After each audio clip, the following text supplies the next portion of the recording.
Welcome friends.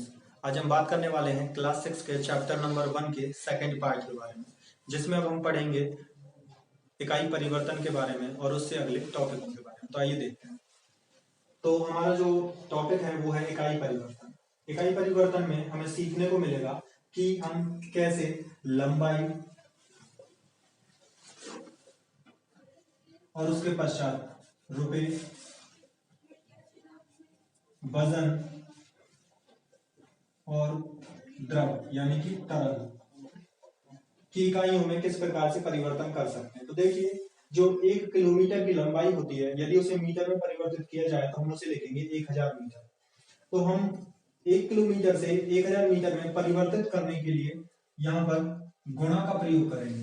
गुणा के चिन्ह का प्रयोग होगा और उस अंक का प्रयोग होगा जो अंक यहाँ सामने लिखा हुआ है। यदि 1000 यहाँ लिखा हुआ है तो हम गुणा करेंगे 1000 का। यदि हमारे पास 5 किलोमीटर की दूरी है और उसे हमें यदि मीटर में परिवर्तित करना है तो हमें करना होगा 5 गुणा 1000 बराबर से 5000 मीटर। इसी प्रकार से यदि हम 1 मीटर से सेंटीमीटर की तरफ जाना चाहें तो हमें 1 मीटर से सेंटीमीटर की ओर जाने के लिए भी गुणा की आवश्यकता होगी, जिसमें हमें 100 का गुणा करना होगा।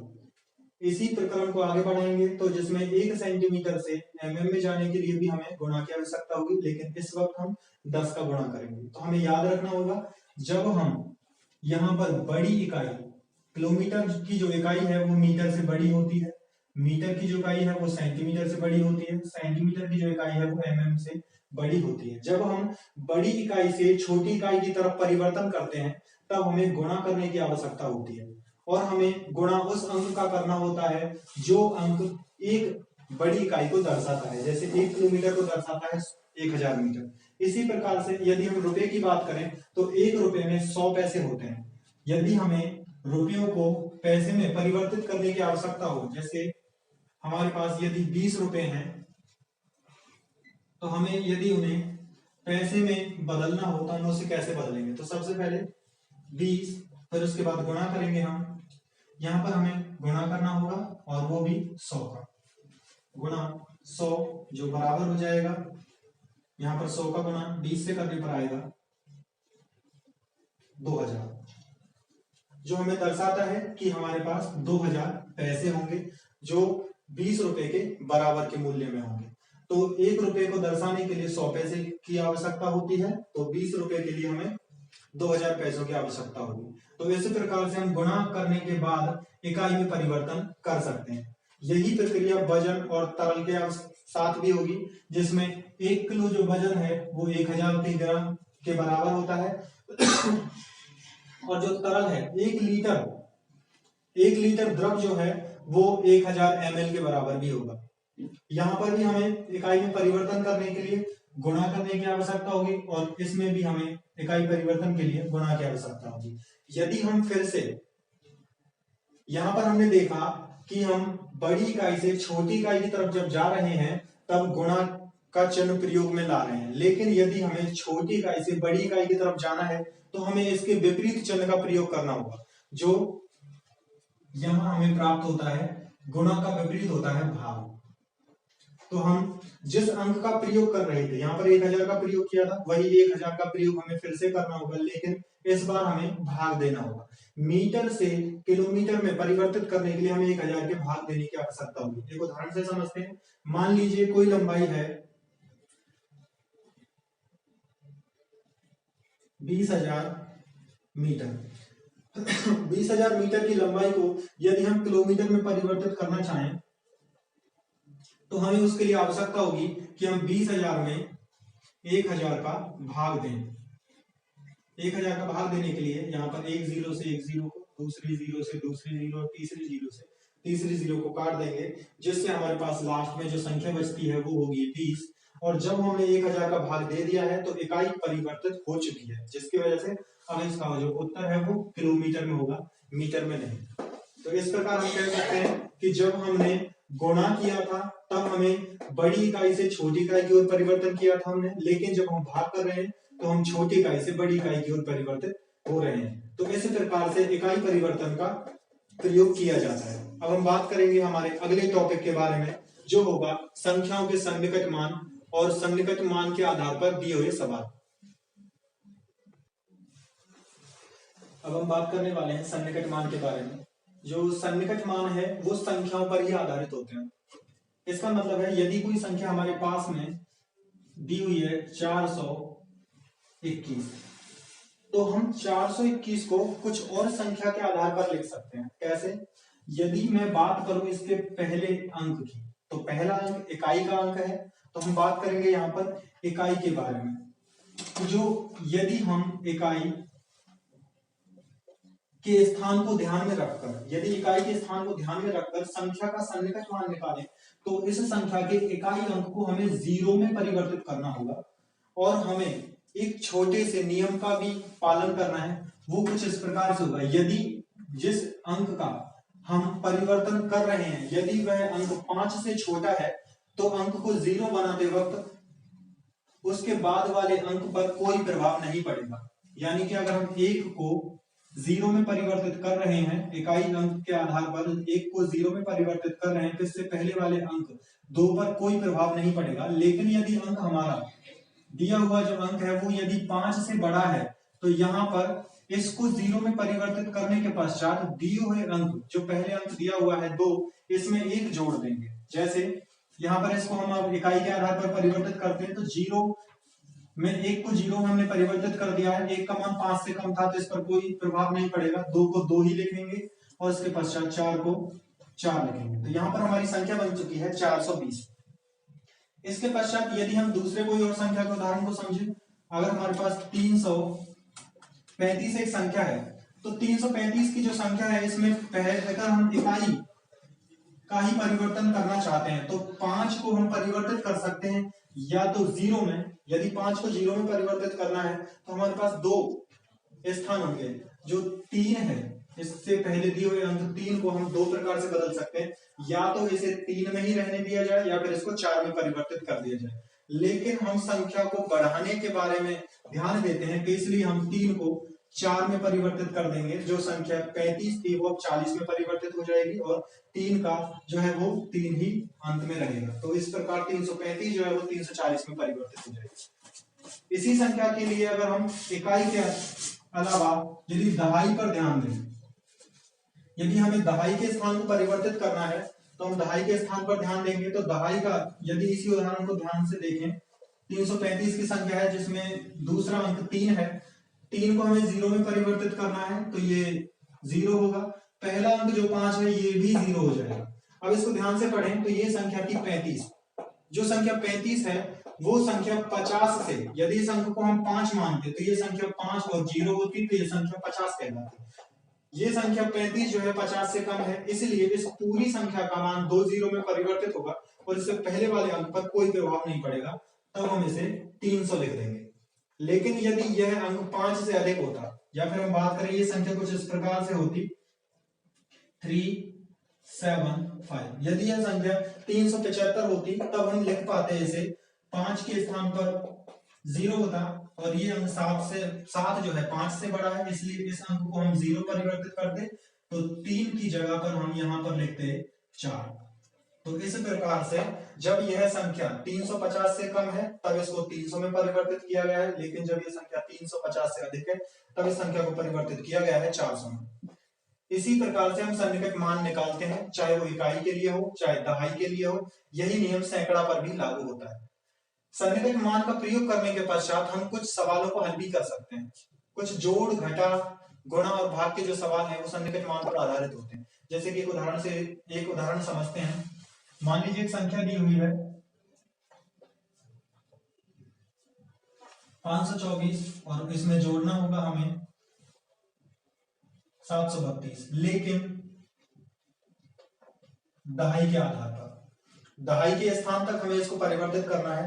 तो हम सबसे पहले इन संख्याओं के मान को परिवर्तित करेंगे। तो दहाई के लिए हमें इसके दूसरे अंक पर ध्यान देना है। दूसरा अंक अगर हम ध्यान से देखें, 524 में दूसरा अंक जो है वो 2 दिया हुआ है जो 5 से कम है, तो इसलिए पहले वाले अंक, इससे पहले वाले अंक 5 पर कोई प्रभाव नहीं पड़ेगा, ये 5 रहेगा। इसे 0 में परिवर्तित करेंगे और तीसरे अंक को भी 0 में। तो ये संख्या 500 बन जाएगी। और उसी प्रकार से यहाँ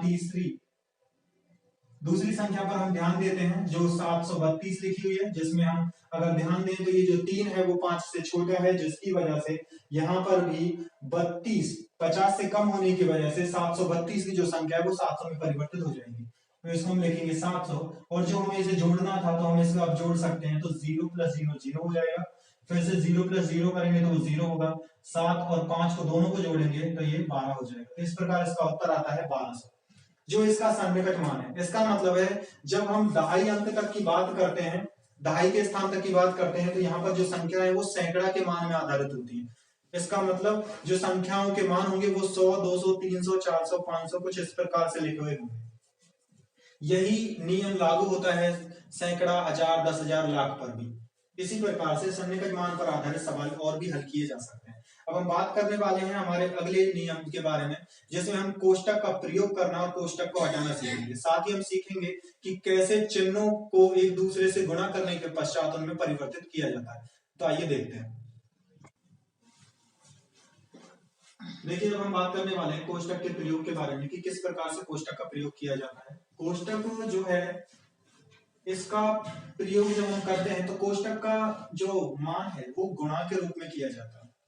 कोष्टक का उपयोग करते हैं गुणा के रूप में। यदि कोई संख्या हमें दी हुई है पहले से, जैसे कि 5, तो इसको हम 5 ही मानेंगे। लेकिन यदि दो संख्या एक साथ दे दी जाए चिन्ह के साथ में, जैसे कि 5 + 4, तो इस संख्या का मान 9 होगा। जब हमने इन दोनों संख्याओं को एक साथ लिखा तो हमें कोष्टक की आवश्यकता नहीं हुई। तो कोष्टक का प्रयोग करना और कोष्टक को हटाना ये किया जाता है माइनस चिन्ह के लिए।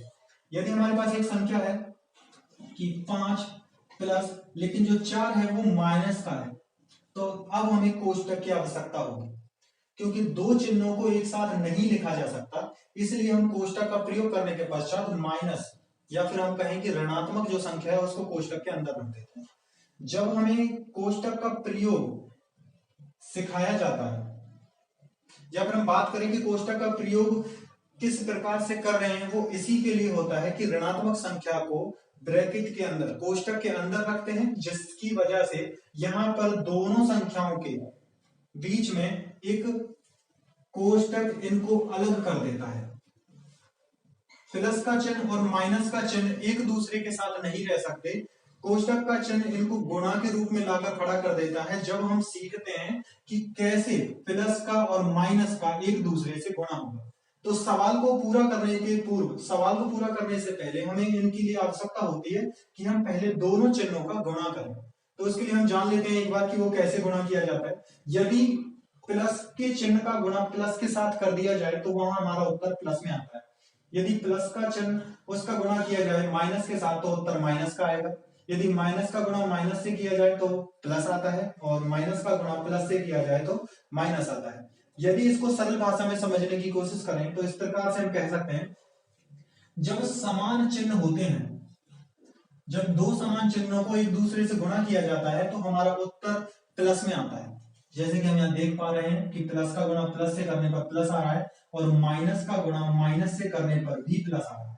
जब दो समान चिन्ह होंगे तो उनका गुणा करने पर प्लस ही आएगा, लेकिन जब दो विपरीत चिन्ह यानी कि एक प्लस और एक माइनस का गुणा किया जाए तो माइनस आता है। वैसा ही यहाँ पर माइनस का गुणा प्लस से करने पर माइनस ही आएगा। तो ये हमें दर्शाता है कि किस प्रकार से हम चिन्हों का गुणा कर सकते हैं। तो इसी का प्रयोग यहाँ करते हैं कि प्लस का गुणा माइनस से करने पर, जैसा यहाँ दिया है कि हम प्लस का गुणा माइनस से कर रहे हैं तो माइनस आएगा। तो हम यहाँ लिखेंगे 5 माइनस और 4। तो इस प्रकार अब जो ये संख्या है, जब हमने चिन्हों का गुणा कर दिया है तो अब हम कोष्टक का जो प्रयोग हमने किया था उसको हम अब हटा सकते हैं, और हम एक चिन्ह का प्रयोग करने के पश्चात संख्या को लिखेंगे 5 - 4, जिसका मान होगा 1। इस प्रकार से कोष्टक का उपयोग भी किया जाता है और कोष्टक को हटाया भी जाता है। लेकिन कई बार संख्याएं कुछ इस प्रकार से लिखी हुई होती हैं जिनमें दो संख्याओं को एक साथ लिया जाता है। जैसे कि हम एक उदाहरण और समझते हैं। यदि कोई संख्या दे रखी है हमें 15 -10 प्लस 4 -10। अब हम ध्यान से देखें तो यहां पर 2 बार -10 का प्रयोग किया गया है, और यहाँ पर दोनों संख्या में जब माइनस की संख्या थी तब हमने कोष्टक का प्रयोग किया, तो हम यहाँ पर देखेंगे माइनस का गुणा माइनस से करेंगे और यहाँ पर भी माइनस का गुणा माइनस से, जैसे कि 15 माइनस गुणा माइनस करने पर हमें फिर से प्राप्त होगा प्लस, क्योंकि समान चिन्ह है तो इस वजह से चिन्ह जो है वो प्लस में परिवर्तित हो जाएगा, प्लस 10, फिर प्लस होगा, फिर उसके बाद 4, फिर से यहाँ पर प्लस का चिन्ह आएगा और फिर से 10। अब इसके बाद हम इसे आसानी से हल कर सकते हैं। हमारे पास यहाँ पर इस सवाल को हल करने के लिए दो तरीके हो सकते हैं, या तो हम दोनों में से 10 को कॉमन लें और उसके पश्चात इसे हल करें, या फिर एक काम कर सकते हैं सभी को एक साथ जोड़ भी सकते हैं। तो इस प्रकार से इस सवाल को हल किया जा सकता है। तो इसके बाद अब इतना ही। अब हम बात करेंगे हमारे अगले टॉपिक के बारे में, जो हमारा लास्ट टॉपिक होगा वो है रोमन संख्या। रोमन संख्या को हम पढ़ेंगे और उसके बारे में जानेंगे वो किस प्रकार से उनका निर्माण होता है और कैसे उन संख्याओं को हम लिखते हैं। तो आइए देखते हैं।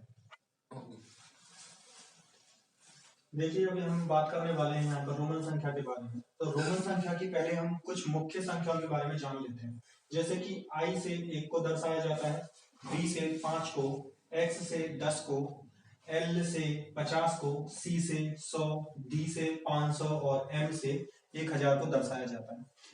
ये हमारी रोमन संख्या में मुख्य संख्याएं होती हैं। इन्हीं संख्याओं का प्रयोग करने के पश्चात हम इनके बीच में बची हुई सभी संख्याओं का निर्माण करते हैं। लेकिन निर्माण करने के लिए जब हम संख्याओं का निर्माण करते हैं तब हमें कुछ नियमों का पालन करना होता है। वो नियम ये है, जैसे कि पहला नियम हमारा कहता है कि किसी भी संख्या को हम 3 बार से अधिक नहीं लिख सकते।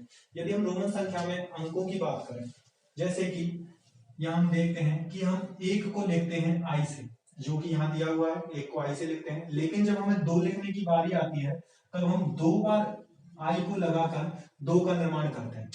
जिसमें हमने 1 को 2 बार लिखा तो हम कह सकते हैं कि 1 + 1 बराबर से 2 हो चुका है। जब हमें 3 लिखना होता है तो I को हम 3 बार लिखते हैं, जो होता है 1 + 1 + 1 बराबर से 3।